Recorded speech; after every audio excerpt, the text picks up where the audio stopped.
Alright, hopefully you all can kind of see me okay. Shit, I can barely even see myself. It's so much of a glare from this light. But what's up?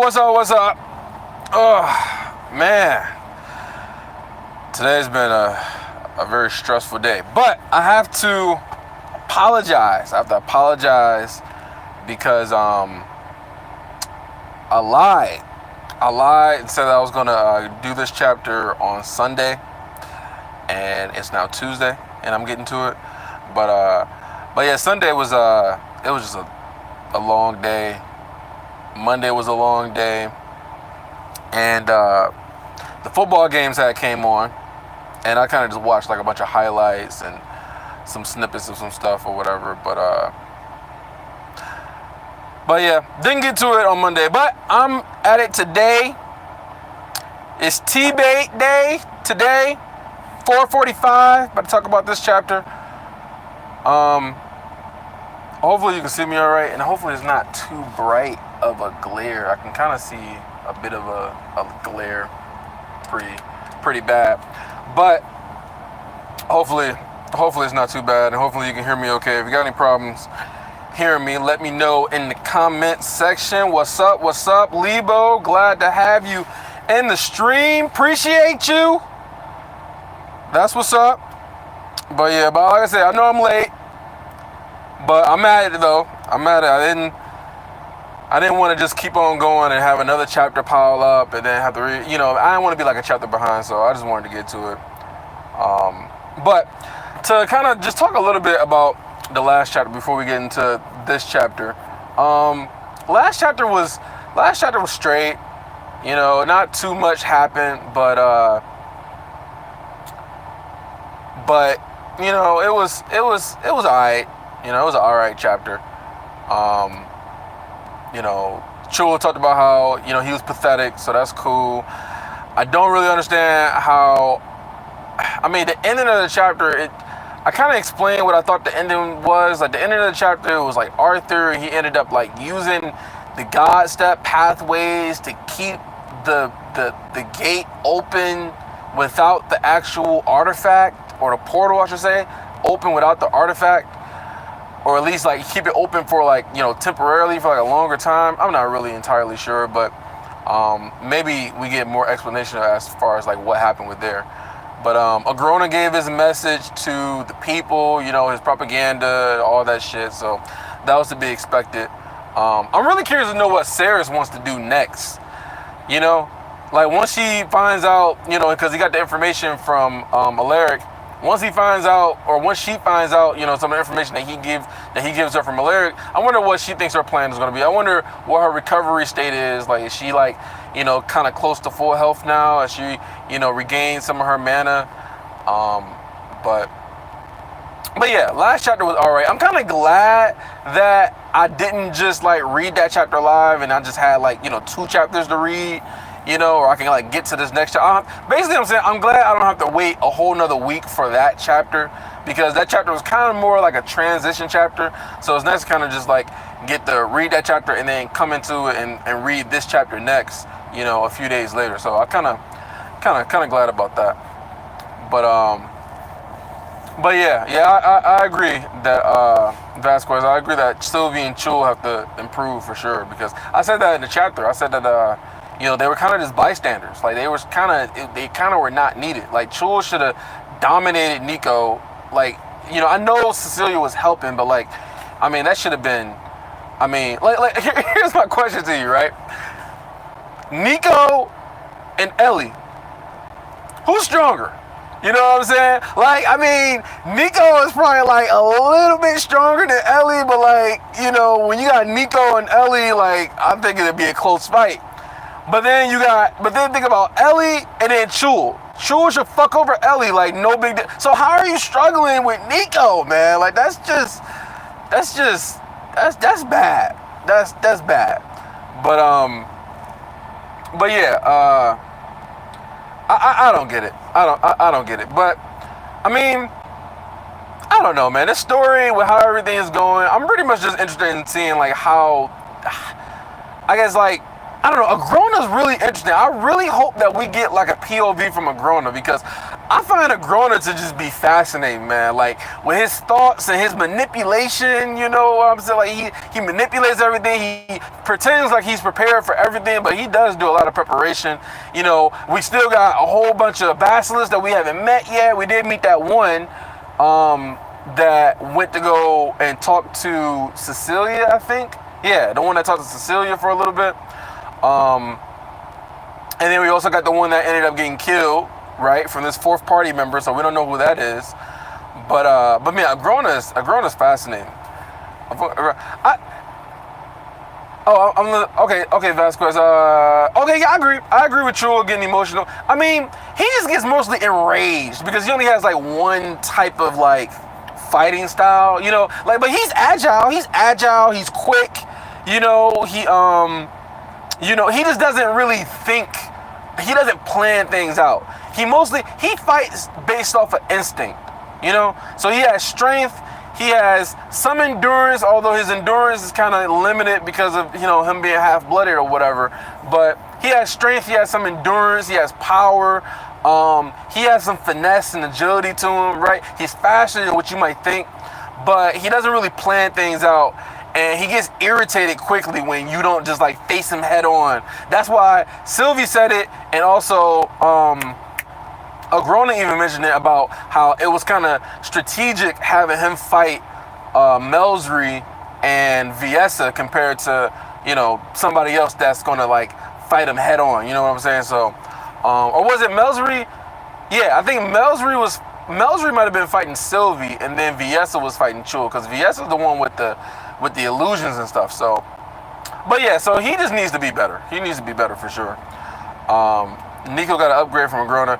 Yeah, Nico got the upgrade from Agrona, but the upgrade didn't help him as far as like battle-wise. That's why I compare, like, you know, Nico and Ellie. Who's stronger? Like seriously, Nico and Ellie, who's stronger to you? Because I would probably give the slight edge towards Nico just because of his staff and that shit, but like Ellie is really versatile. She got the long range arrow, she can get that shit explode. Do you include Boo? I guess you probably don't, right? But then again, it is part of, that's like, I don't know, that's like Arthur fighting without Sylvie. Like Arthur and Sylvie were always like together fighting, but then again, they kind of weren't. But I don't know. But anyway, the only reason I'm making that comparison is only because I'm just comparing, like, why did Chul look so pathetic in the fight with Nico, even with Cecilia's help. But anyway, let's get to the chapter. Hopefully this is a good chapter and we ain't got no transition. Hopefully we get some more, I would say, execution on plans, and like, oh, we're gonna do this to get this, and we're going to strategically, you know, attack this, or, you know, Arthur's going to recover and he's going to learn this, you know, because he said he needed to learn from the loss and, like, you know, be better next time. So we'll see what happens. But 445, a certain state in time. What does that mean, a certain state in time? Could it be some Avum stuff? I don't know. Maybe going in the past? I don't know. But let's see.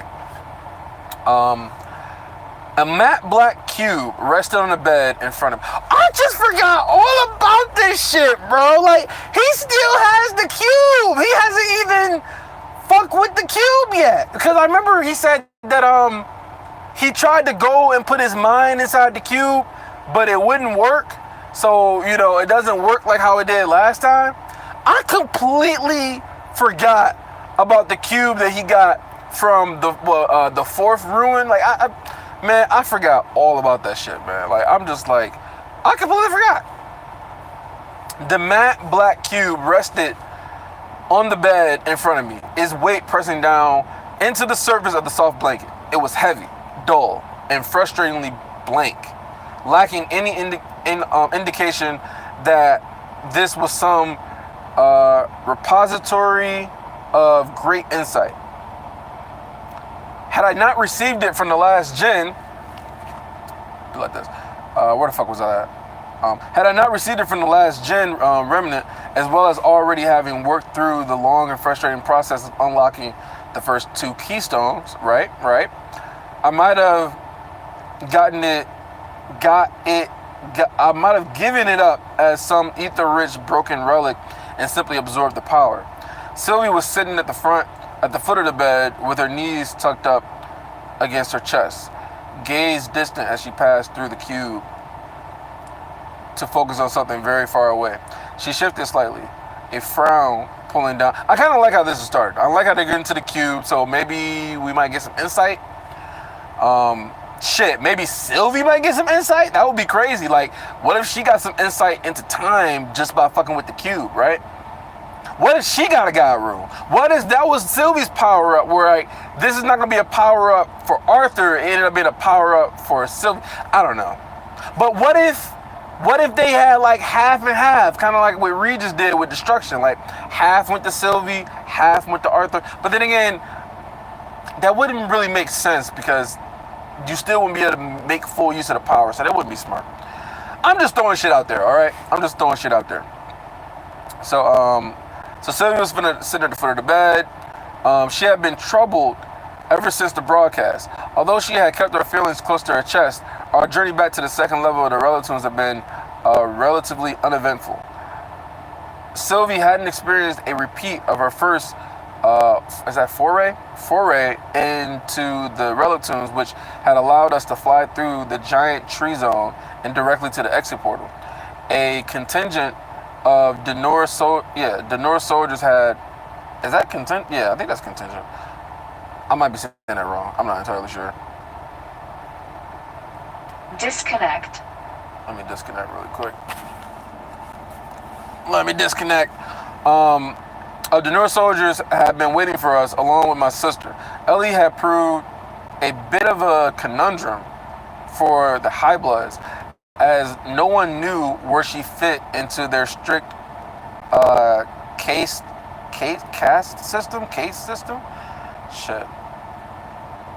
Some of these words, I'm thinking that's like, yeah, case. I think case.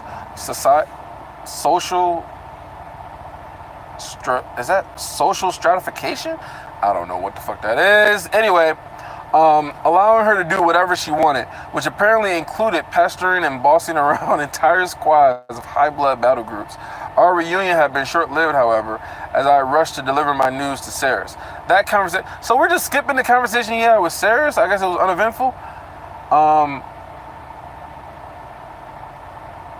That conversation too had been brief, as she had asked for time to consider what this meant for our plans. Grateful for that, I retreated to a room in the dread Craven to rest. After an hour of quiet meditation and absorbing ambient ether, I had found my mind too cluttered to be restful. And so, as I often have been, man, my reading is all fucked up today. You know, you gotta be a little bit patient with me. Fucking read. Today has just been crazy. I've been driving through rain and not thunder, but mostly just rain and traffic, and it's been just, people can't drive for shit, man. They really can't. Anyway, where was I? Meditation. I found my mind too clustered. No, that's not S. That's cluttered. Too cluttered to be restful. And so, as I often had since being rewarded with the very first keystone, I found myself intent upon a gem relic as a way to focus my mind. Now staring down at it, I had to wonder what I had hoped to accomplish. Unlike the first two keystones, I couldn't even fully enter this one. When my ether imbued it, I felt myself pulled inward like before, but instead of transitioning into the etheric space represented previously by this sort of wall of purple energy, I was pushed back. So maybe he's being pushed back because he doesn't have the proper requirements to be able to get inside. Maybe he needs more insight into something else before he can actually get inside of it. Because he said that he still gets pulled in, or no, what did he say? He said that he felt himself being pulled inward like before. So he gets pulled inward, but he doesn't transition into the etheric space. So I'm thinking that he's getting pushed out because he doesn't have the proper insight or knowledge or something like that to be able to stay inside. So maybe there's something else he needs to learn before he can actually go inside this cuboid relic. So yeah, I think he just needs to learn more. He definitely needs more God runes for sure. So wall of purple energy. Yeah, I was pushed back. The frustrating itch from my core only seemed to make focusing more difficult. Acknowledging the scar made the itch worse. I couldn't help but focus on it. My mind digging into that itch like fingernails. See, I'm gonna tell you this, guys. I don't like that he has this scar. I don't. It doesn't make sense. It doesn't make sense to me why Ether wouldn't be able to fully heal when it is always fully healed without leaving any sort of scar or anything to show that anything ever happened. It was just like completely healed. I don't get it. Like maybe his core is a little bit different, but maybe this is just a way of like having it be a consequence for him allowing himself to be hurt by his own blade. I don't know, man. But like with the way Ether works, I just don't see why it would scar him. It just like fucking he has like limbs blown off and it heals completely fine. He doesn't heal and it have like, oh my god, you know, my arm is a little bit stiff, you know. It's not like, you know, what is it, fucking Deku and shit, like from My Hero Academia, where, you know, use 100%, your arms get blown off and shit, and then you get healed, but there's still scarring, there's still, you know, ramifications, even though them ramifications went straight through the, like, out the fucking window later on in the story. Let me not even get into that. That shit was so fucking stupid. Like, oh yeah, we got, you know, here's the doctor. Oh my god, you know, if you keep on using 100%, you're not going to use your arms anymore. Oh yeah, I can keep using 100%. I just got this device that can allow me to use it with no consequences, you know, because we just built the device to where you don't have to worry about it anymore. Anyway, I just don't like this shit. That's all I'm trying to say. So he has his itch from a scar, digging into that itch like fingernails. Ether no longer lingered around the wound. Aside from the scar, my core seemed to have healed completely. So how did his core heal, but the scar is still there? Aside from the scar, my core seemed to have healed completely, and I haven't sensed any effect on my ability to channel Ether or store Ether, but that didn't make the itch any less irritating. Okay, so we got some more clarity. So he's not limited, it's just an itch. It's faint, but it's there. I don't know what that means. Like, what is this itch? Why is there an itch? What's the purpose of this itch? If everything else is healed properly, he can still channel and store Ether with no problem. Does his rune still feel heavy like how I did the first time? I wonder if he's going to talk about that. Releasing a small amount of Ether from my core, I scratched at its surface to relieve the itch. But this did nothing. The sensation didn't feel like it was from my core. Maybe this itch might be something else. Now it got me thinking. Maybe this itch might be a clue to like some insight or some shit. So the sensation didn't feel like it was in my core at all, or in my core after all. But in the back of my mind, the worst part was I couldn't tell if it was an actual physical sensation or just a thought that wouldn't let me go. Also, he's trying to think about whether or not this is like a physical scar or this is like a mental scar, where there's like a, like the after effect or like some like sort of trauma or some shit that he has to be able to like, heal from, I guess, in a way. If Regis was there, how do you think the fight would be? With Regis, to answer your question really quickly, bro, with Regis, one thing with Regis is Regis runs out of stamina very quickly. So Regis is very powerful, but once he runs out of ether, because he doesn't have as much ether as Arthur. Once he runs out of ether, he's kind of vulnerable at that point. You know, especially when, like, you know, with the fight with Regis had with the Wraiths back in Vildoriel, he was powerful, but he ran out of energy quickly because he was being really reckless with the amount of destruction that he was using. So his destruction use was reckless, and so he was burning out of ether really quickly to the point where, like, he was getting fucked up because he just ran out of stamina really quick. So that's kind of what I see with Regis, is like, he's powerful, but he doesn't. He's like a, I don't know, what analogy can I use? He just fizzles out really, really quickly. So, I mean, if he was there, I definitely think it would have gone a lot better. But I don't know. I can see it being like, okay, maybe Nico would have died if Regis was there. Maybe Chul and Sylvie never had some of their mana taken away from them. Because, you know, him bombarding, you know, maybe he would have teamed up with Arthur and worked to fight Cecilia. Or maybe he would have took out Melzri or Viessa and they would have never got into those, like, illusions or something like that. I mean, we're just doing hypotheticals right now, so we don't really know. But, so anyway, I cycled more ether, pushing it out and reabsorbing it. A building desperation to scratch the itch swelling in my chest, laced with frustration that the wound had left behind the scar like a memorial to my failure, despite taking many wounds, some of them even more grievous. I've never been left with lingering pain or discomfort. So yeah, so this is all new since having his ether core. Like, he's always healed up completely. So what does this mean? Is this going to give him insight? You know, that's like the only thing I can think of to actually make this actually make sense and, you know, kind of be worth it. So I've never been left with lingering pain or discomfort, not since my discovery of ether. Maybe focusing on it is just making it worse, Sylvie suggested it.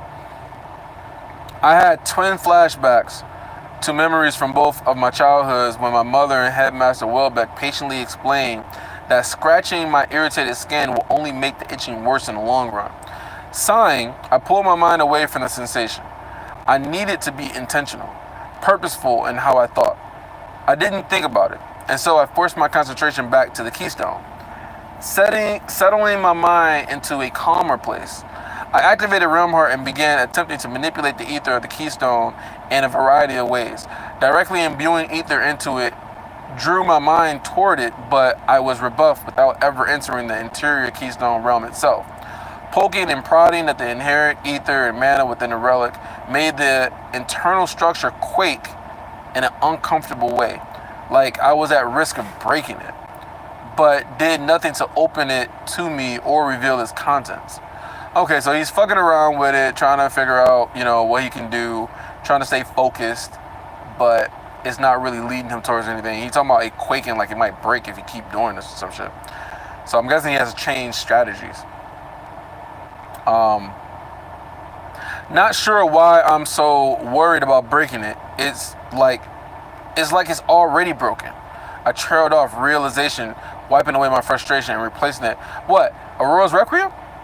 I trailed off realization, wiping away my frustration and replacing it with a sudden worry excitement. Sylvie's frown deepened and she sat up straighter, watching me silently.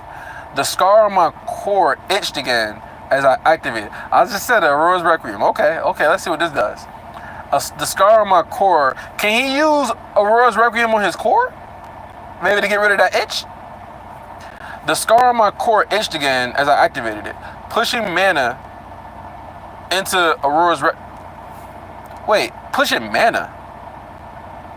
Is it ether? What is he talking about? He used ether to activate his God runes, not mana. Otherwise, he would have never been able to activate Aurora's Requiem before he got Realm Heart, because he can't manipulate mana without it. So maybe this is just like a mistake. Pushing mana into Aurora's Requiem. He pushes ether. This is weird. Etheric mote spilled down my arms and jumped to the keystone. buzzing over the matte surface before being drawn into the relic. Closing my eyes, I let my mind flow with them. Okay, so maybe this has to do with Aurora's Requiem, right? Well, maybe it has to do with time, because they say a certain place in time or something like that. Etheric motes spilled down my arms and jumped to the keystone, buzzing over the matte surface before being drawn into the relic. Closing my eyes, I let my mind flow with them. And again, I was pulled inward. Darkness extended before... Wait. Again, I was pulled inward. So he was pulled inward, but does he enter the etheric realm? Again, I was pulled inward. Darkness extended before me, full of distant pinpoints of light. Pinpoints of light. Then I was shunted uncomfortably back into my own body. Did you feel that? I asked, too excited to be disappointed. Something was definitely different that time. Sylvie shook her head and scooted slightly closer. But why? The God Room lets me sort of push time. The God Room, so he's talking about Aurora's Requiem, lets me sort of push time through an item, turning back the clock on something that is broken. I consider the exit portal from the snowy zone where I met I considered the exit portal from the snowy zone where I met 3 steps in the other Shadow Claws. He considered the exit portal.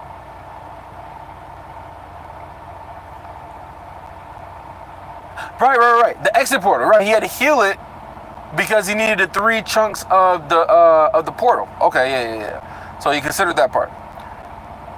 Then I remember the visions of potential futures I seen, attempting to unlock the insight back in the mirror world into that, attempting to unlock insight into that first keystone, whether because of my own failures in understanding or some natural limit due to my affinity with the spatial ether arts. So maybe, and that's another thing too, because we didn't really know for sure why he couldn't make full use of Aurora's Requiem. But then once we learned out about, the affinity and like how you can't really, you can't really have 2 affinities or get too much further in those affinities. Now it makes more sense. That's probably the reason why he couldn't get too much insight into Aurora's Requiem. But I always said, since now Sylvie is Avum affinity now, and we know that Regis is Vivum, then why can't he try to have Sylvie do something with Aurora's Requiem to maybe give her more insight, or maybe he can transfer the rune to Sylvie or some shit? I don't fucking know, If Regis can get a rune, why can't Sylvie get a rune? But then again, Regis is a little bit special because he can kind of go into his body. He's also made of ether, so and he's connected with Arthur, so it's probably special things with Regis. But anyway, so did you feel that? The God Room, he was remembering, because of my own failures in understanding or some natural limit due to my affinity with spatial ether arts, I couldn't master it. Not the way I did with Realm Heart. No, not the way I did Realm Heart. There are limitations. Still, I was eager to keep trying now that I made some progress, or at least thought I had. Activating Aurora's Requiem again, I let the amethyst motes gravitate toward the keystone on their own, not controlling them directly.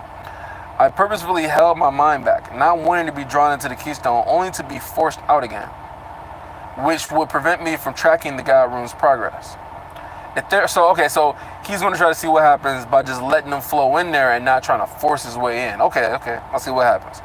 Etheric particles buzzed over the keystone, some sinking into it, but only just below the surface. I felt them hanging there suspended, almost trembling with suppressed purpose as my intention overrode the particles' natural inclination.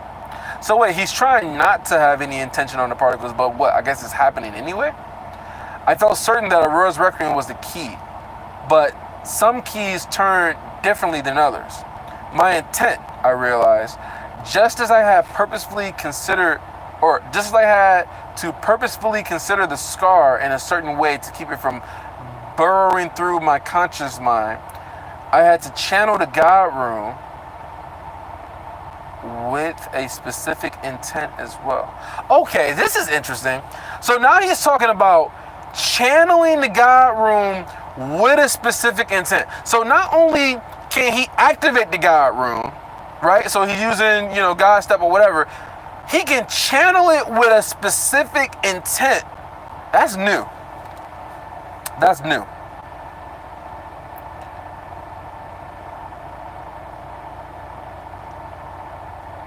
I had to channel the God rune with a specific intent as well, because it didn't simply allow me to fix a static object.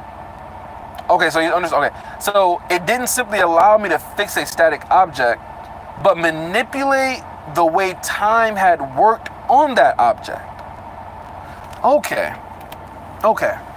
So it doesn't allow. So Aurora's Requiem doesn't allow you to. Let me read this again. It doesn't allow you to fix something. It allows you to manipulate the way that time interacts with that something. I mean, it's kind of like making somebody go into the past almost, but in the present. So it didn't simply allow me to fix a static object, but manipulate the way time had worked on that object. That was the key.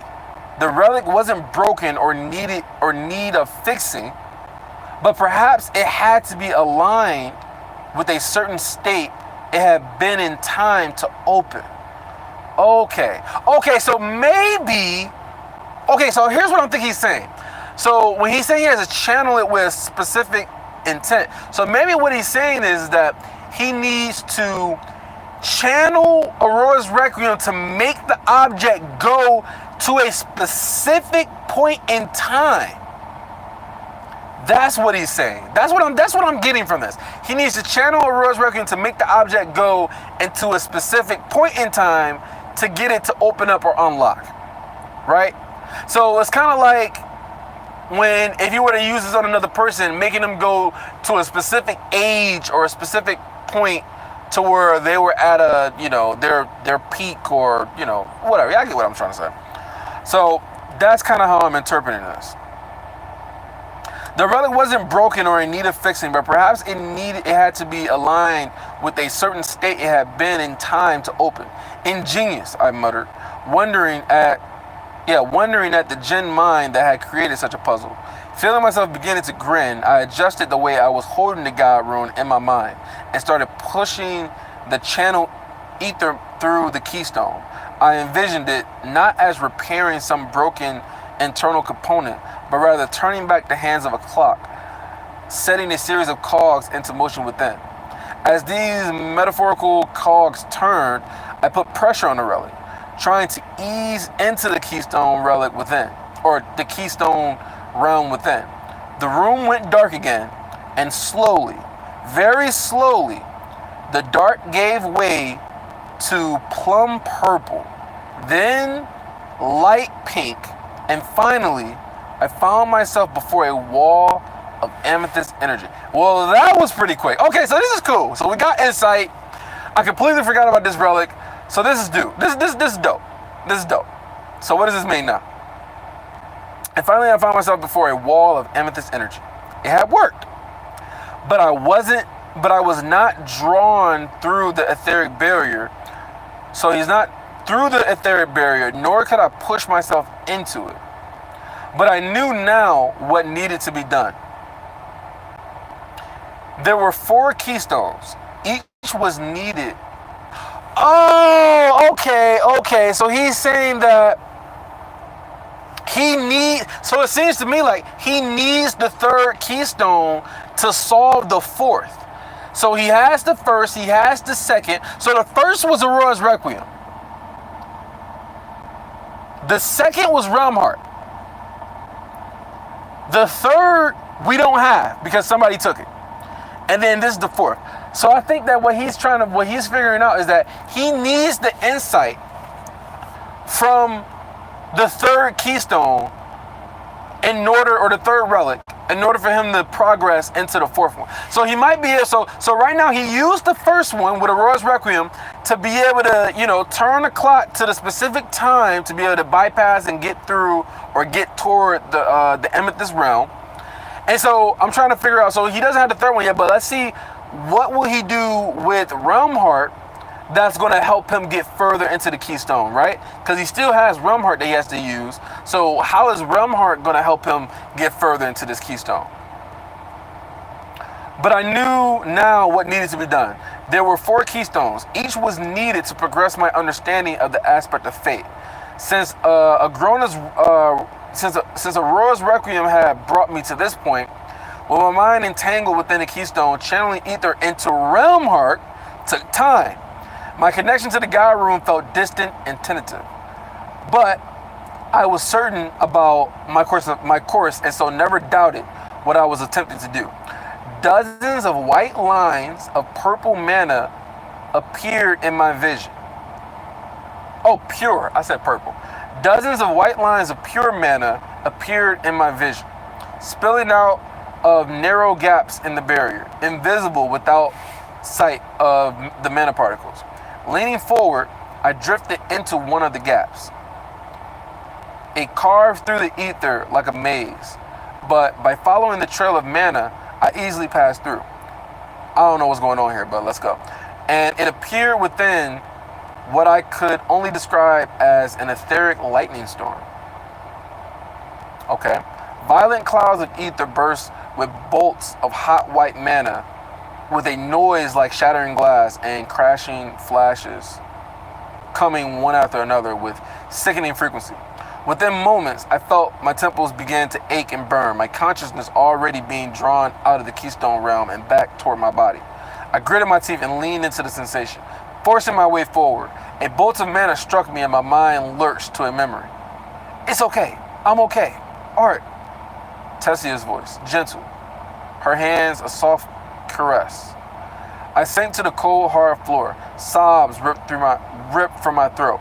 Head resting in Tessia's. Oh, I remember this. This was when this was after he ended up killing shit. This is like after his father died, and Tessia was throwing a fucking fit like she always does, and he was being there to try to like give Tessia comfort. And this was like shortly after like she got naked in front of him and shit. Like she was kind of crazy. But yeah, like she was like, cause Virion couldn't help her, and so Arthur went to go talk to her, and he was like combing her hair and shit.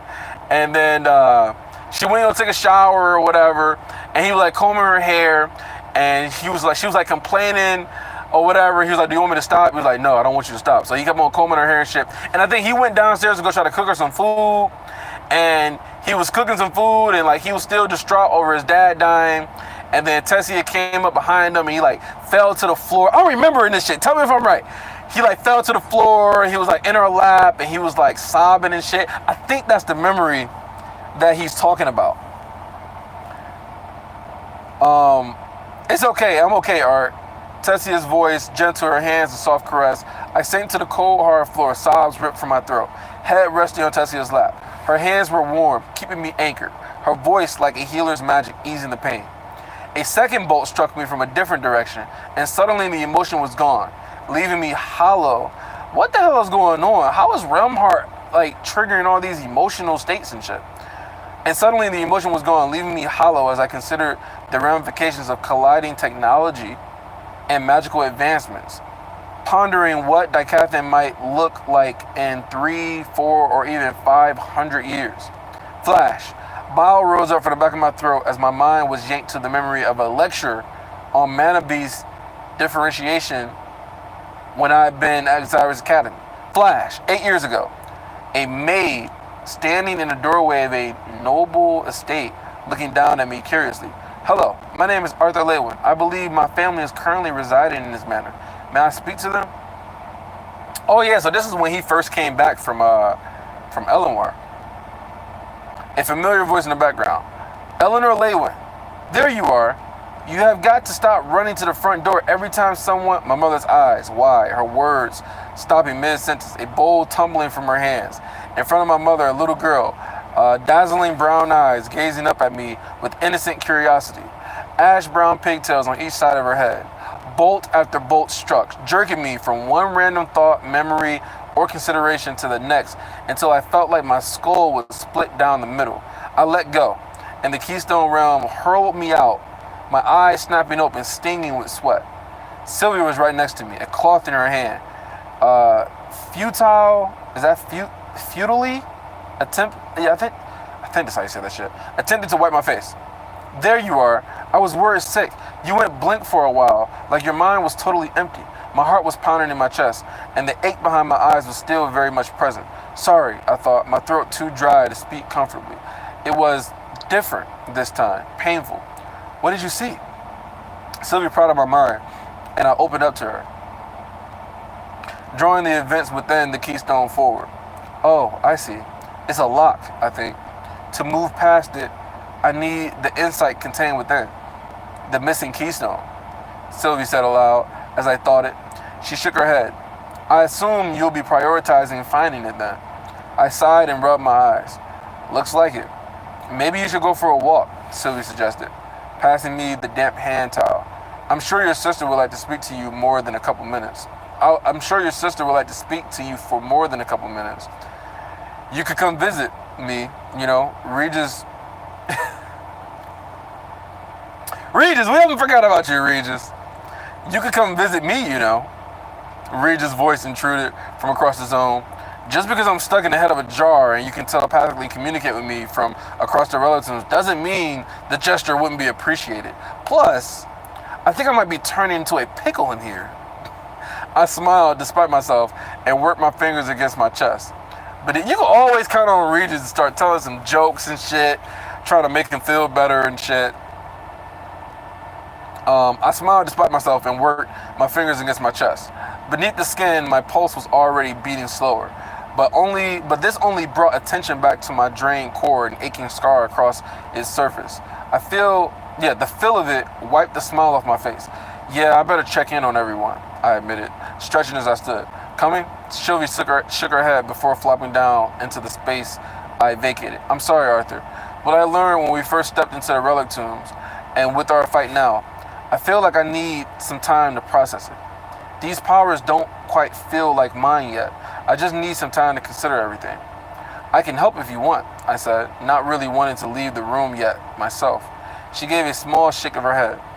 I was planning on making Regis help me, as my sounding board, I guess. Why'd you say it like that? Making Regis help me, as my sounding board, I guess. Sweet, something to do, he thought to both of us, understanding what she meant. I tousled my Bond's hair, to which she responded by slapping my hand away playfully, and left the small room. Well, I guess they're kind of doing their own individual thing, which I think is cool.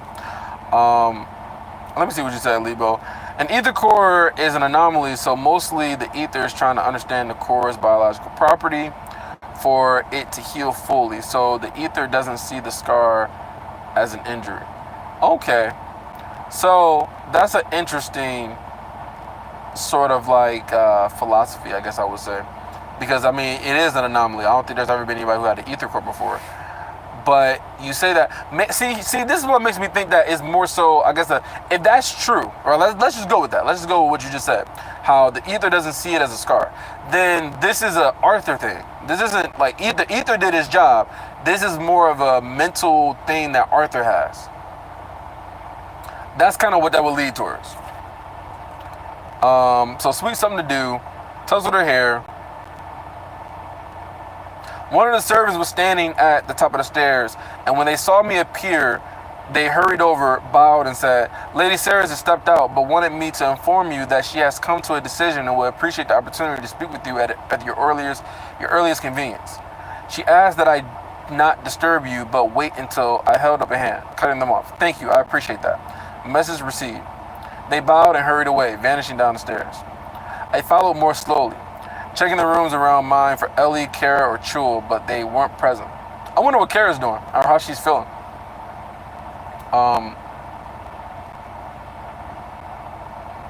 Follow more closely, checking the rooms around mine for Ellie, Kara, or Chul, but they weren't present. The tadpole. I said tadpole, bruh. Oh man, Baldur's Gate, man, that shit's like in my head, man. Tadpoles and shit. The Illithid. I don't even know if y'all know what I'm talking about, but anyway, but they weren't present.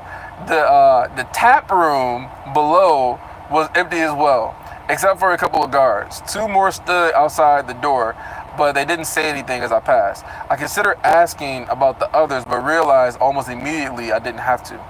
A crash resounded through the city, and I could sense Chul's manner from halfway across the zone. Following the noise of repeated concussive bursts, he's training. I passed beyond the boundary of the Ascender's neighborhood and found myself in an open park. The green grass bright beneath the Fox open sky. Fruit trees dotted the park, providing some shade for tables and chairs where a handful of high bloods, their station clear from their clothes alone, sat and played Sovereign's Quarrel. A burst of mana shook the leaves in the trees, and not far away, drawing looks of ire from the concentrating high bloods. Following the street that ran past this park, I soon found myself at a small outdoor arena. Half moon stands wrapped around a sunken fighting pit, surrounded by a protective field of mana. A few dozen spectators had gathered, filling in the stands in little pockets. That's kind of confused me. To watch as Cyrith and Chul faced off against one. Really? Cyrith and Chul faced off against one another. Cyrith shouldn't stand a chance, bruh. But Cyrith always been like a head-on fighter. You know, he ain't playing no games, so I guess he'd be a good matchup with Chul. Faced off against one another in the arena below. The 2 men stood slightly apart, Cyrith speaking deliberately as he repeated a motion with his arm, showing Chul something. I wasn't surprised Chul had sought Cyrith out for training and sparring. When considering them purely on a scale of power, Chul, a half-phoenix, far outstripped the richer-blooded retainer, but Cyrith was still likely the most powerful fighter in Ceres's force, and had been actively fighting a war while Chul was hidden beneath the beast glades, living the life of a pacifist. I kept back, half hidden around one end of the stands, not wanting to interrupt the 2 warriors, but curious to see them spar. Imbuing ether into my eyes, I heard Cyrith continue. As for burning yourself out like a blazing candle, I see what you mean. Your body is powerful, and because you know you can exhaust your mana quickly, you lean into that, pushing yourself hard at the beginning of a fight. And yet this only leads you to burn yourself out even more quickly. Okay, man, we got Cyrith giving, battle advice and fighting. I mean, he's probably got more experience, obviously. That's what Arthur was saying. But okay, cool.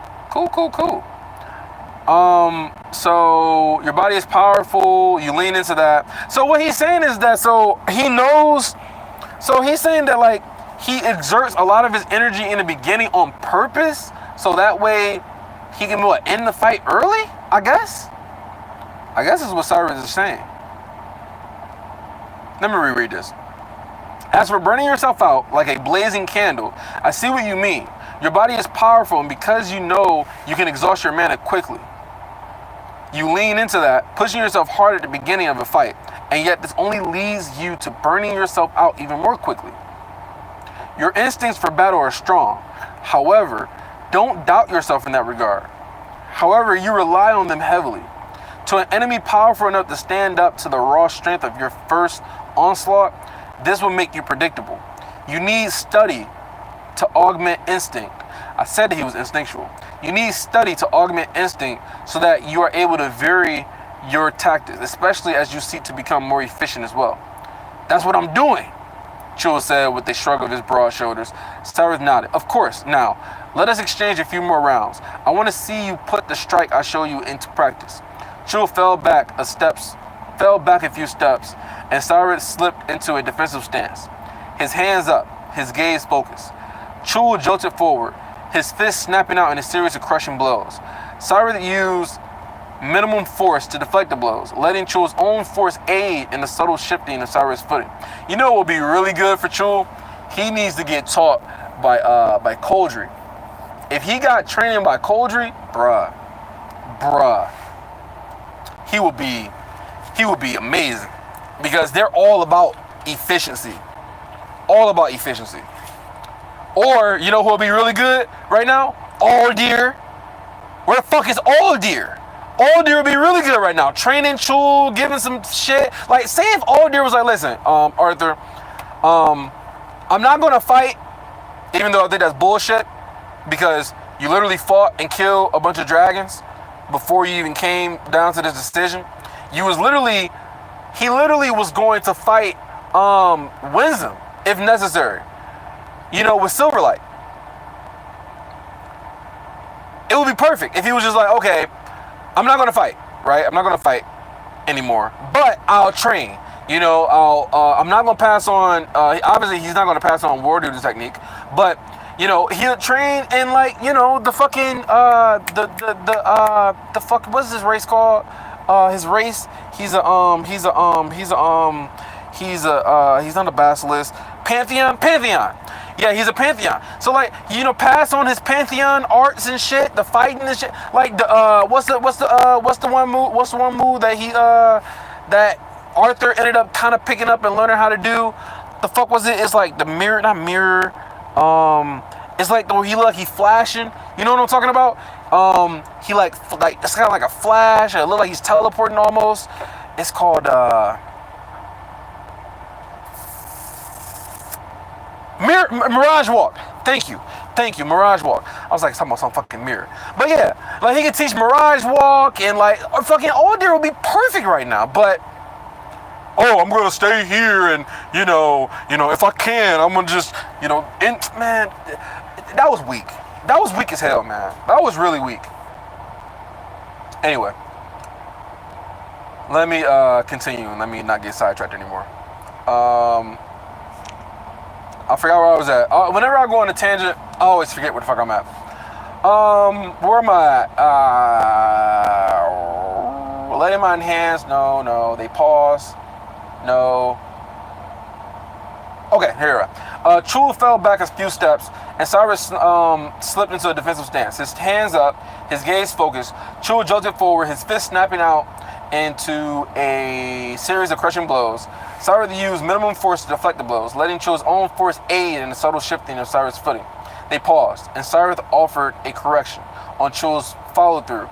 Then they repeated the exercise again, letting my enhanced hearing abate as the noise of their sparring increased. I couldn't make out the conversation and instruction passing between them, but I saw how quickly Chul adjusted and improved. There was an intentional focus to his training that I hadn't seen from him before. His embarrassment at the hands of the Scythe Viessa seemed to have been the evidence he needed that his lineage alone wasn't enough to bring him victory. Despite being more than twice my age, even considering both my lives, Chul was in many ways just a boy. His mother had been captured, imprisoned, and killed by Agrona, while his father's entire race had been exterminated by Kezes. He pictured himself a righteous avenger. I could just see him fantasizing about charging from the hearth to single-handedly defeat both Kezes and Agrona, bringing justice for his people. I didn't have to imagine how he had felt when he realized that wasn't going to happen. They shifted their training. Cyrus put Chul on the defensive and having him block a series of increasingly powerful blows. After a few minutes, Cyrus even drew his sword, forcing Chul to defend barehanded, and the burst of mana from each exchange sounding like thunderclaps that rumbled throughout the zone. For some reason, seeing Chul so focused helped me relax. Although I've been too self-absorbed to acknowledge it, I was worried what the aftermath of our defeat would do to him mentally. Him showing such mental fortitude seemed like the best case scenario, meaning I had one less thing to worry about. I left the arena with a smile, my mind turning to Kara and my sister. It took longer to find Ellie. She wasn't at the Ascension portal, and none of the guards stationed there had seen her. Lauden of High Blood Denor. I've been saying Denor. It's Denoir, but, you know, a fucking silent W because, you know, English language, we know, that's what we do. offered to send out a search party, but I assured him it wasn't an emergency and continued my search.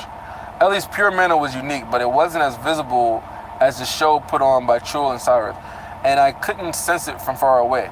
In the end, it was something else entirely that led me to her.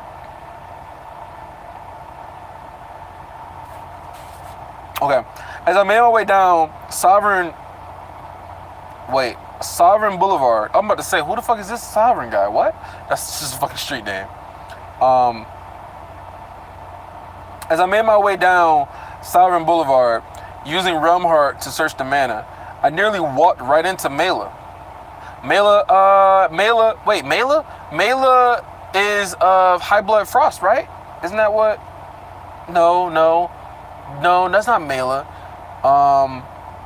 Mela is the sister of the girl that he met when he first got out of the Relic Tombs, and she said that she couldn't, get a crest or any sort of awaken any sort of like rune or anything like that. And her sister ended up getting like a fucking, not an emblem, I think she ended up getting like a crest or some shit. And then she ended up getting an emblem later on. And then I think Enola Frost, that's who that is. I just got her name right. So Enola Frost is the niece of the High Blood Frost, or the leader of the Frost Bloods. And then Mela is the girl. I think Mela is also the person that, what's his name has a crush on. I can't think of his name right now, but Melville? High Blood Melville? Yeah, I think Melville is his name. But yeah, I think he has a crush on Mela. They was like holding hands or some shit like that. So I'm trying to remember these names and try to like picture who these people are. So that's kind of why I'm redoing that. But yeah, can somebody tell me his name? The Melville guy blood, where his sister ended up going into Ellenwar and making her array or whatever, and he thought that Arthur hated him or some shit. What's his name? His name is, I think, start with an E. Doesn't it start with an E? I forget. But let me continue. But it wasn't as visible as the show. Yeah. I made my way down Sovereign Boulevard, using Realm Heart to search the mana. I nearly walked right into Mela, who was carrying a basket full of fragrant food. "Professor," she said, doing a little skip of excitement, "I've been hoping to run into you since I heard you were back." She hesitated as my gaze slipped away from her to scan the street. She turned to look over her shoulder, frowning. "Is something wrong?" I rubbed the back of my neck, forcing a smile. "No, I'm just looking for my sister." Mela bobbled up and down on her toes. "Sorry, of course, that's actually where I'm going now. Sarah suggested we train together." Seth, that's his fucking name. Seth. That's actually where I'm going now. Sarah suggested that we train together. Seth, Eleanor, and me. And we have been while you were gone. She's voracious, your sister. Barely stops training. But then she gave me an uncertain look. I suppose that makes sense considering who her fucking brother is. I said this before, man. Like, I guess it's just in the Lewin blood, man. They're just fucking training, just crazy ass training people. Fucking Ellie, her ass, like, remember she was like training with the bow, like from sun up to sundown, practicing her archery, man. Like, that shit ain't normal. She gave me an uncertain look. I suppose that makes sense considering. I held out a hand, offering to take the basket, and Mela handed it over. "Can you take me?" Mela's face lit up like a lightning artifact. "Of course. I think we've just about become what you might call friends while training together. Even Seth, how old is Mela compared to Ellie? They're probably about the same age, right? Training together. Even Seth has loosened up a little bit about the whole Dicathian thing, but she hesitated, suddenly insecure. I figured it might make this place just a bit more, fun, And Ellie seemed pretty open about hanging out with Alacrians, even if hanging out has only ever been training, really. I frowned and her eyes widened. I hope we didn't overstep. Maybe you didn't want her to make friends with Alacrians. No. I'm glad to hear she's had people here. I didn't voice that I feel guilty about leaving her in care, despite understanding that it was the best decision. She's always had a lot of eyes on her, a lot of pressure with me being who I am. I can't even imagine. Mela lost focus. Her gaze downcast, then suddenly snapped back to the moment. Right, Ellie, she's this way. As we walked, Mela kept up a constant stream of small talk, explaining the research she and Seth had been helping with, at least as best as she understood it. She awkwardly danced around the subject of my presence in their lives being the reason for their unusual potent bestowals. Being honest though, I'm actually pretty ready to, go home. She shot me a quick glance. Oh, so this is Arthur saying this. Being honest though, I'm actually pretty ready to go. I'm pretty ready to, go home. She shot me a quick glance, gauging my reaction. I don't want to go to war on Dicathin, and I really don't want to fight dragons. She shuddered, wrapping her arms around herself. I thought back to Agruna's message. Would these people really be spared his wrath if they simply agreed to lay down their weapons and go home? Putting this entire uprising behind them and abandoning what they'd hoped to gain? It was difficult to picture, but surely even Agruna wouldn't punish kids like Mela and stuff for being dragged into this all without even understanding what was happening. Of course he would. Why the fuck would he? Doesn't care about anybody. So if punishment, he can look at it as a way of like, if I punish these kids, it's going to strike even more fear to make sure that they never do this shit again. Of course he's going to do that. Man, Agruna is fucking ruthless, man. He doesn't give a fuck about nobody. It was difficult to picture, but surely even Agruna wouldn't punish kids like Mela and Seth for being dragged into all this without even understanding what was happening. My thoughts caught on a snag. Even if they weren't punished, they'd still end up at a war with Ephiodus. Mela was a sentry, and a potentially powerful one. How long would it take before she ended up right where Seth's sister had? Agruna might not punish her, but he would burn her as kindling in his conflict with Kezis, and he'd never even know he'd done it. I hope it doesn't come to that, I said after too long a pause. A short hike later, we reached a guarded compound. The mage at the gate seemed to know Mela by sight and let her through without question. He considered me for several seconds before seeming to make up his mind and waving me through into the outer courtyard. I heard Boo's low moan and the thunk of mana arrows before I saw Ellie. Her arm was wrapped in a glowing cast of mana. Her bow drawn, a mana arrow conjured against the string. A shooting range. Is she using Silverlight? I wonder. A shooting range stood up from the right side of the courtyard while large doors opened into the rest of the compound. A strong hum of mana came from within, and many mana signatures milled about throughout the building. What's up, Billy Bob? Anyway, I'll read that in a second. Boo looked up and grunted. Ellie glanced at me over her shoulder. Her brows pinched together in a small frown, then turned back to her target and released the arrow. It split into It split into multiple arrows mid-flight, each of which struck a separate target before exploding in a controlled burst of mana that sent up a cloud of debris. That's cool as shit, man. She literally got fucking arrow bombs. Like, that's cool as hell. That really is cool. She's so versatile, man. She can do a lot of shit. Seth, who had been sitting against the nearby wall with his eyes closed, flinched and nearly toppled from his bench. He grinned in embarrassment as he opened his eyes. Seeing me standing next to Mela, the grin slipped away. He was grinning and he was smiling and shit, and then he was like, "Oh yeah, Arthur." No, fuck you, Arthur. I raised my hand in greeting, remembering the last time I seen him. I didn't blame him for being upset with me. After all, one moment I'd been his professor, his mentor even, and the next he watched me fight two sides before vanishing out of his life without a word. And that was before he knew I was an enemy of Alacria. "Hey, look who I found," Mela said, her chipper tone sounding slightly forced as she took her basket and hurried over to the others. "And I brought the food too." Seth gave me a stiff nod as he took a couple of rolls filled with meat and cheese. He immediately shoved one in his mouth, staring down at the other as he chewed. Boo looked at Ellie and growled something. "I'm not hungry yet," she said, firing off an arrow that spiraled into several beams of light that flashed rapidly, making them difficult to look at. Boo growled again, lowering lower this time. No, I need to keep going. My arms feel fine. She shot back, an edge of anger creeping into her tone. Oh, what the hell's going on with Ellie? You know, I gotta check out, see how she's feeling, because she seems to be like kind of irritated.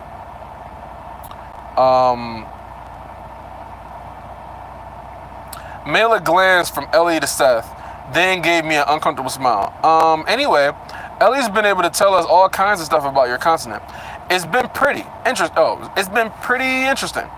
She trailed off as I approached my sister. Laying a hand gently on Ellie's arm, I said, Elle, if even Boo is saying so, then it's probably time for a break. You're going to hurt yourself. I can handle it, she snapped, releasing the held arrow. It fizzled and missed its target, bursting harmlessly against a stone wall. Grimacing, she drew and fired a quick shot, making the arrow bend and twist through the air so that it struck a different target. I watched quietly, my focus on her broken arm and the strain she was putting on it each time she drew her bow. As she shot, I realized she was also activating her spell form to push and pull mana throughout her body in an exercise to strengthen her control over it. Something Lyra said would be essential to fully utilizing the spells it granted her. Clever, I thought, pride intermingling with worry. Watching my sister push herself so hard only reminded me of the many ways in which I had failed. My most important goal in this life has all... So he's about to go into, oh my God, he didn't want his sister to have to, be, what would I call it? Have to work so hard, and he didn't want his sister to have to go through all this. He wanted her to have an easy life, and so he failed because now she can't have an easy life because he hasn't defeated all the enemies.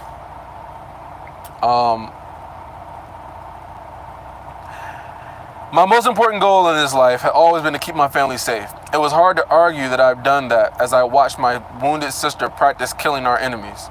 I glanced at Seth and Mela, who were sitting on the bench eating in silence. Mela looked away too late, trying to act as if she hadn't been listening intently. Taking a closer look to my sister, I turned my gaze on the targets out in the distance. I couldn't do it, I said quietly, afraid to see her expression. I couldn't save her. There was a pause before Ellie fired another arrow. Yeah, I figured. She shot, that's what she says? Yeah, I figured. She shot another, then another. The pulses of mana from her spell form swelled significantly, and then a tremor ran through her.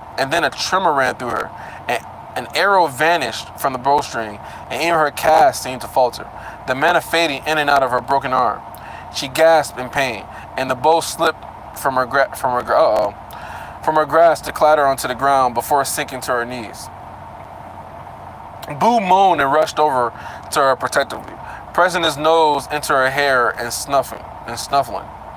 Gold light flowed from him, infusing Ellie. Mela and Seth were both on their feet. Mela had one hand over her mouth, while the other clutched Seth's in a white knuckle grip. Seth was chewing on the inside of his lip. Is that Nico? And looking nervous. I reached for Ellie, but she batted my hand away with her good one. I could do it myself. Bro, why is she acting like this, man? Lord, what did he do to you? She snapped, clutching the broken arm to her stomach. Slowly, mana oozed into shape around it, recreating the cast. From the sweat of her brow and the way her shoulders trembled, though, I knew she was in incredible pain. Elle, let me... I said I got it! She yelled, pulling back and glaring into my face. What's the point anyway?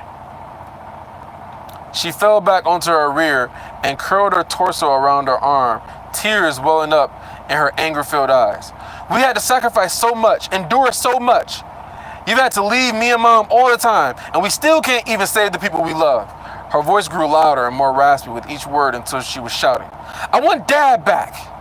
I want Tess back. I want my brother back. All I could do was stand there, letting Ellie's emotions wash over me. I'm just so mad, and I feel so helpless. I can't do anything myself, can't change anything.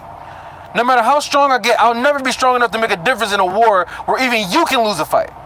And that scares me, Arthur. It terrifies me. Sometimes I wish we all still lived in Xyrus, or even Ashburn, just some regular rural kid like any other girl my age. I could just look up at the great figure named Arthur Lewin and know deep down he was going to protect me and everyone I love, solve all our problems, and I could leave big, important matters to powerful people like him, but I can't. She stared into my eyes, her jaw working as she clenched her teeth. Because that same person is my brother, and I see how even powerful people all around me are struggling, and I know it might not be enough. They might not be enough. You might not be enough. And so I have to do something. But I'm just never going to be strong enough for it to matter.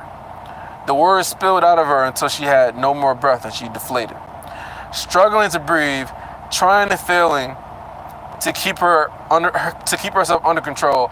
Man, okay, so I get it though. I get it. It's just like, but see, this comes from having to grow up way too fast. You know, like she's feeling so much burden and she's feeling like responsible. Like she wants to be able to help. She wants to be able to fight. She wants to be able to contribute. And she looks at herself as she's not strong enough. I mean, similar to how Arthur be feeling, right? I mean, basically they're feeling the exact same way. You know, and she knows that Arthur's her brother and she doesn't want him to just kind of face everything alone. She said the same thing back when, you know, Arthur first showed up and, you know, there was in the tunnels in the sanctuary. And she was like how everybody's relying on Arthur, everybody's looking at him, you know, all the burdens on him, and he's got to do all this alone. And she didn't want him to be alone, and so she left when they was building up the ice wall, and she went to go be with him while he faced off against the Alacrians and shit. And, you know, Arthur had sent Regis over there to protect her, even though she was kind of stupid for doing that because, you know, her just being emotional and shit. But yeah, so it goes right along the lines of what she was feeling back then.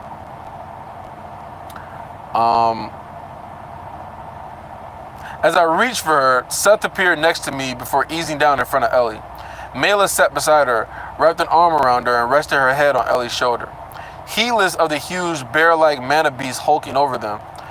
I understand what you're going through, Eleanor, Seth said haltingly.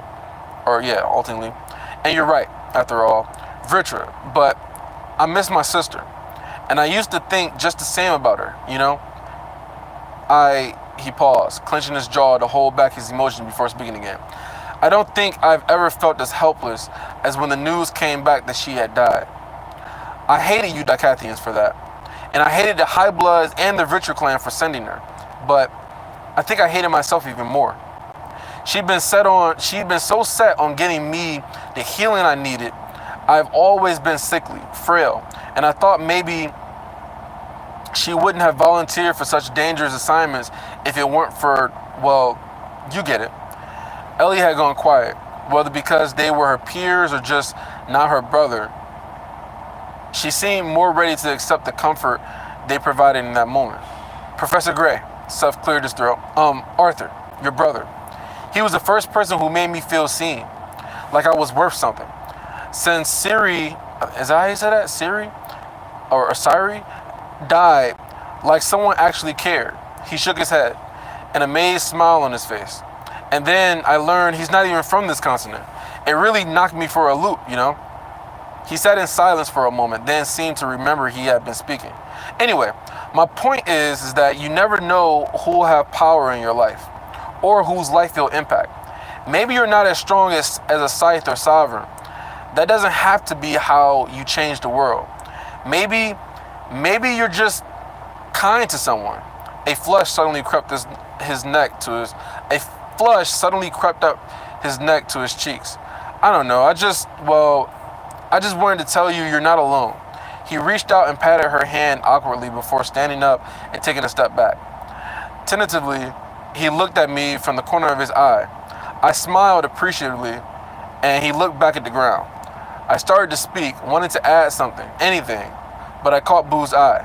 The guardian bear gave me an empathetic nod, and I understood what that meant. She was going to be okay. What needed to be said already had been. Ellie was in good hands. Returning his nod, I turned and left.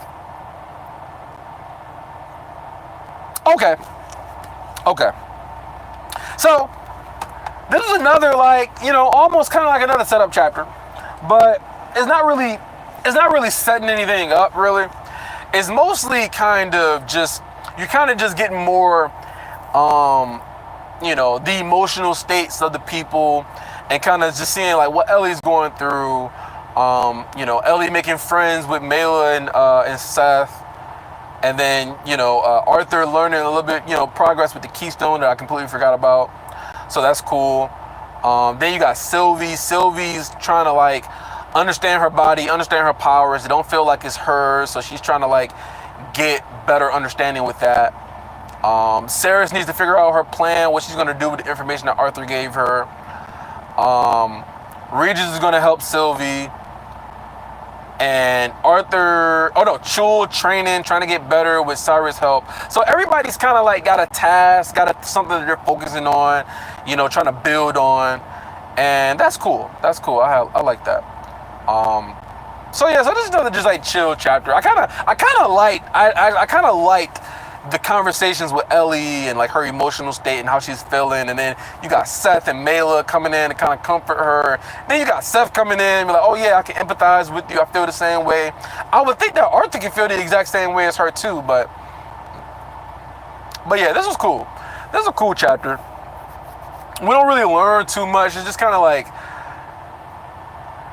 not setting things up, but just kind of getting a little bit more progression as far as like some characters and stuff, seeing where they're at. But let me see what you were saying, Billy Bob. You're not sure what Agrona would do with the rebels. He might let them go, but he might also say they were brainwashed or anything.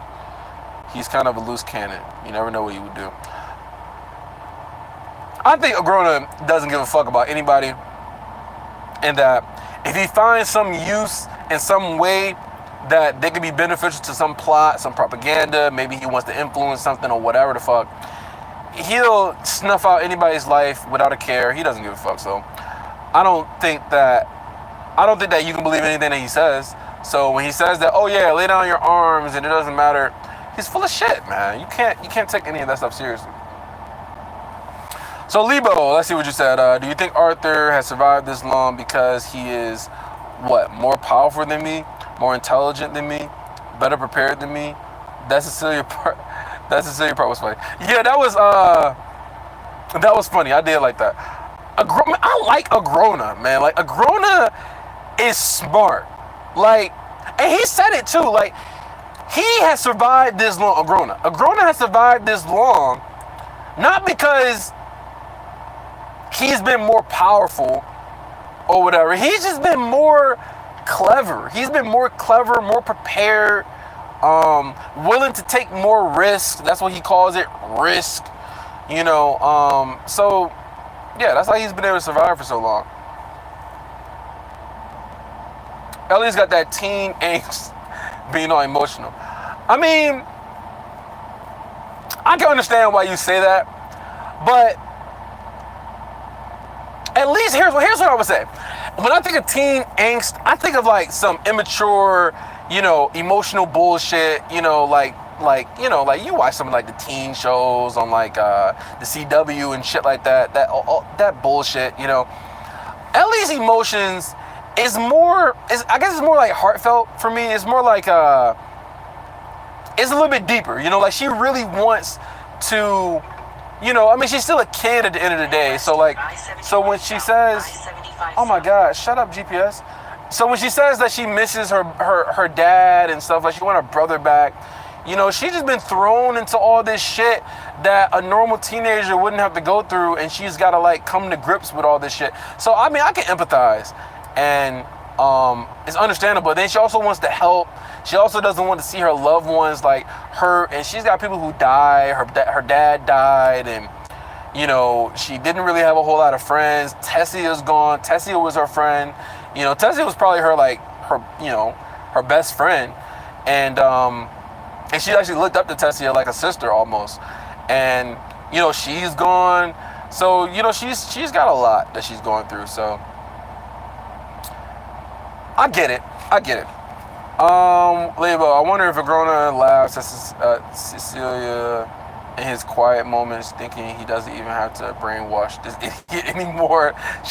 Listen, I think Agrona did something during the reincarnation to cause Cecilia to be extremely loyal towards him. So I don't think that he would be laughing. I think that he would just be still like planning and strategizing. I think this has long been strategized. He's thought about this, exactly what he's going to do to make sure. I think he knows exactly what Cecilia's been through. So he knows that he's not going to make the same mistake as the previous people who were just trying to use her, right? And then with him bringing back Nico, that's another thing that he have in his favor. But then again, he's also tried to get her to forget about Nico and say, listen, Nico's trash. We don't need to worry about him. He's an afterthought. And Cecilia was like, no, I'm going to heal him and all this other shit. So, I don't know, man. Agrona, I don't fucking know. I don't know. I believe he did something with the reincarnation to make her loyal. But as far as everything else, I don't know, man. I don't know. He's just been too... His stuff has been too well thought out. But then again, he didn't expect Arthur. He did expect Arthur to play a part. That's why he offered Arthur that deal in the beginning, taking over Sylvie's body. But like, he didn't expect Arthur to fucking get an ether core. He didn't expect Arthur to start having God runes and shit. He didn't expect Arthur to bring back Sylvie. You know, so I don't know. What the fuck is Kezis doing? Let's get some Kezis. Fucking, where's Aldir? Bring back Aldir, man. Or Ren. What is going on with Ren? Have they made any progress? Maybe we'll get that in the next chapter. I don't know. But this is cool, though. This is cool.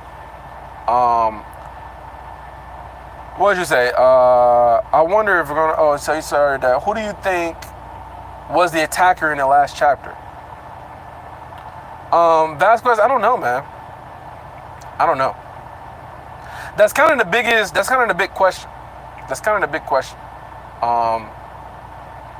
Yeah, that's kind of the big question. Hey, while you guys are here, can y'all give me a like, man? Give me a like for the chapter or for the live reaction. I'm gonna try to make sure I'll be on time for the next chapter, either Friday or Saturday. I'm gonna try to. I really, really am.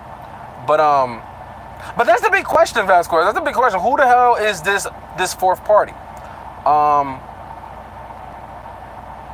I don't know, but here's what I would like to... I would like it to be somebody Jinn related. You know, for like the Jinn to have some sort of ancestor who knows the truth about what happened and they want to do some attack. But then again, if there's a Jinn ancestor and they know what happened and they want to do some sort of attack to get like revenge or some calculated like attack or some shit like that, wouldn't they attack Kezis? Wouldn't they do... Maybe they did already and we don't know about it, you know? I don't know. That's kind of the big mystery that I really, really like. I really like that mystery. But yeah. But yeah, that's all I'm really thinking about this chapter. But what else are you guys even reading? You know, because I wonder if there's anything else that I might like to get into. Because I know I got a list. I still got the list of some of the other stories I need to check out. But like, I don't know. Nobody's really commented too much about other stories and shit.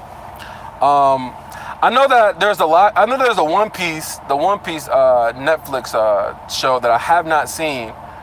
I was thinking about maybe making some videos about maybe doing like a live reaction to like some of the episodes. I don't know. Maybe I can set up like a Patreon or something. I don't know. I haven't watched a lot of stuff, but I've really been into like, what is it?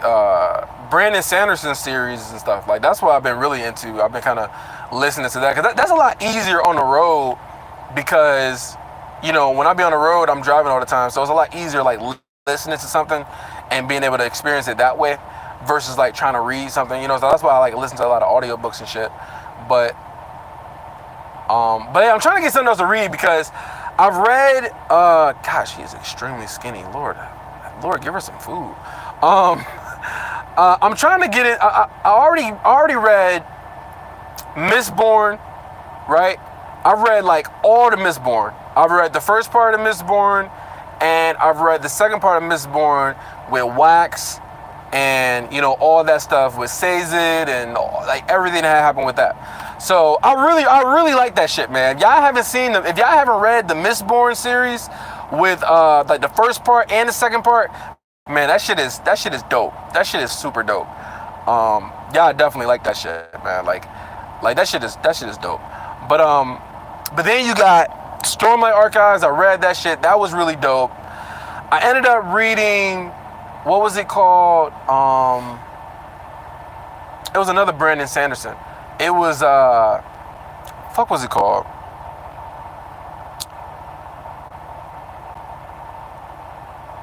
I can't think of it right now.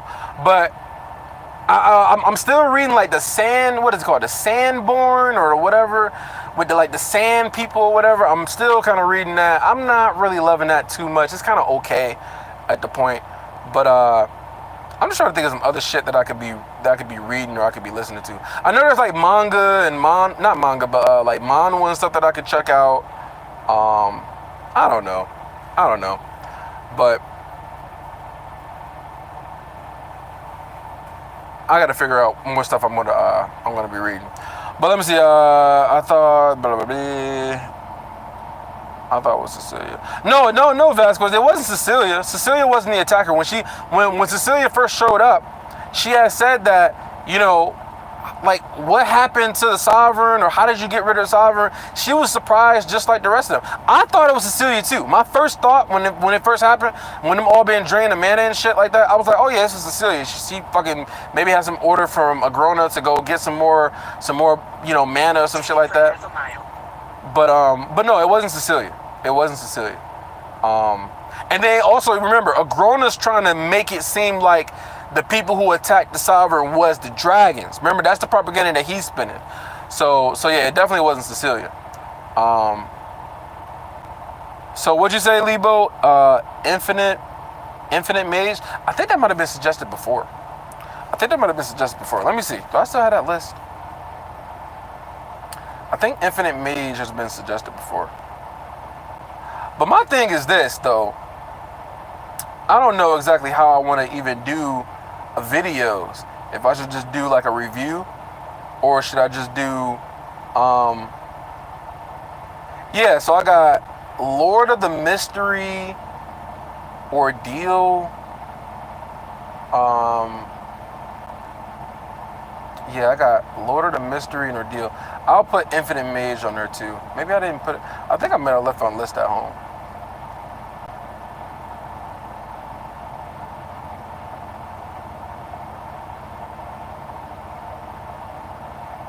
Alright, Infinite Mage. I got that on there. Boom. So I got Lord of the Mystery, Ordeal, Infinite Mage. So yeah, I'm not sure exactly how I want to do it, because you know what I would really like? I would really like to actually like do a live video and then like have, obviously with a book is a little bit different because there's no pictures, but like do a live video and have the actual picture like, or the video like up to where you kind of like reading along or whatever. But I know that some people have like copyright problems or whatever. I know Patreon is a lot easier when it comes to that type of stuff. So yeah, I'm not sure. And then I would need to get like some sort of like, I would need to get a better webcam or some better software or some shit like that, which is expensive, man. Money. But I don't know. I'm gonna figure some shit out though, because I'm just trying to read some shit that I would like, or I'm trying to try something new, because when I try something new, man, I be going crazy, man. Like when I was reading, like if y'all was reading Stormlight Archives with me, or if y'all was reading Mistborn with me, it was so much crazy ass shit that happened that just had me just fucking losing my mind, man. So I don't know. I think that'd be entertaining, but yeah, I mean. But T-Bay's cool. T-Bay's really cool. I don't know how much longer the story is going to go on for, but that's really cool. But I guess my next thing is just I want to have something that has some sort of video, something to read along, to go along with. But I haven't read Chainsaw Man. I know people like Chainsaw Man. I haven't read that or anything like that. It's a lot of shit I haven't read. Solo Leveling was hype. I remember that shit. I binged through Solo Leveling super fast. But yeah, man, that's it. I was trying to get some more recommendations for some shit to read, some shit to go over. But I'm gonna try something new though. You know, cause T-Bait gets a little bit stale for me, you know, like that's kind of why I've been a little bit slacking on it, you know, because I'm just like, I could be doing something else or whatever. So maybe getting something fresh, something new to read will kind of get me more excited to where I'm like, okay, let me get into this shit. Because once I really like some shit, I start binging it. I start getting like, you'll probably get like 3, 4, or 5 videos in a row from me. But it depends on how much I like it though. But anyway, that's it for this video, man. I appreciate y'all joining in. I appreciate the likes. I guess let me know in the comments. I mean, tell me who you think the fourth party is, because I'm just thinking it's somebody that's connected to who got that third ruin, right? The third keystone. And I'm thinking it might be somebody Jin related, so that way they can get some sort of payback or whatever. But why haven't they reached out to Arthur? Maybe they're going to reach out to Arthur at some point. I really like the fact that there's this mystery person that's involved that we don't know about. That kind of adds more, you know, suspense and mystery to it. So I kind of like that a lot. But yeah, overall this chapter, I'll probably give this chapter like a 7. It was cool. It was a cool chapter. But listen, the next chapter will be coming out soon. It's only a few more days. Today is Tuesday, so I will hopefully have a video out either Friday or Saturday. I'm not going to promise or anything like that because I know shit happens, but I appreciate y'all joining me, and y'all have a good night. Right now it's 7:50 Eastern Standard Time, so I'm about to be going to sleep here soon. Well, no, I'm not going to sleep here soon, but I'll be shutting down and relaxing here soon. But y'all have a good night, man. Appreciate y'all joining. Peace.